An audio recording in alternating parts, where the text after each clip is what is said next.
Hi అండి, దుర్గమ్మ గుడికి అయితే వచ్చాం మేమైతే. చూడండి, గుడి అయితే చాలా బాగుంది. బళ్ళారి అనమాట. చూడండి మరి వీడియో అయితే. చూడండి గడస్తంభము స్టార్టింగ్. చూడండి అమ్మవారి విగ్రహము. శుక్రవారం ఈరోజు చాలామంది వచ్చారు.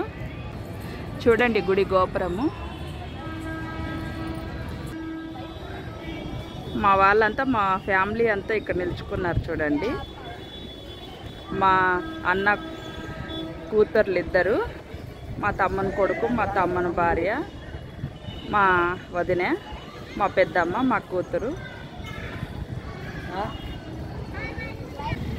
చూడండి గోపురం అయితే. ఇక గుడి చుట్టూ 4 గోపురాలతో చాలా అద్భుతంగా కట్టారనమాట గుడి అయితే. వారి శక్తులు కూడా అలాగే ఉంటాయండి. అనుకున్న కోరిక నెరవేరుతుంది.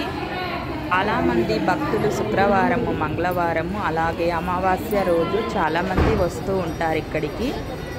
సంవత్సరము అమ్మవారి సిడి అయితే జరుగుతుందన్నమాట.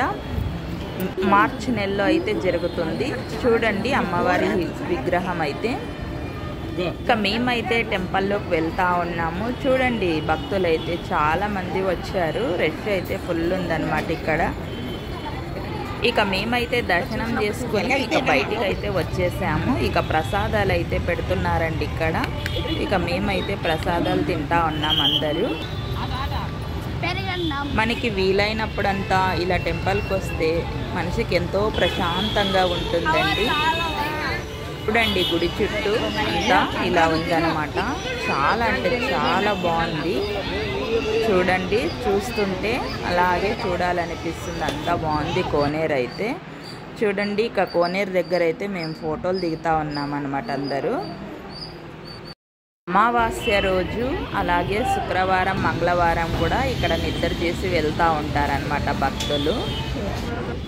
అయితే చాలా బాగుంటుంది. వీడియో అయితే ఎక్కడ స్కిప్ చేయకుండా చూసేయండి చివరి వరకు. ఇక ఇక్కడైతే మేము ఫోటోలు దిగుతూ ఉన్నాము. చూడండి ఇక మేమైతే ఇక దర్శనం అయిపోయింది కదా, ఇక ఇంటికైతే బయలుదేరాము. చాలా బాగా చూస్తున్నారు. ఇలాగే మీ సపోర్ట్ ఉండాలని కోరుకుంటున్నాను. అలాగే మా ఛానల్ కనుక మీకు నచ్చినట్లయితే లైక్ చేయండి, షేర్ చేయండి, సబ్స్క్రైబ్ చేసుకోండి. Bye friends.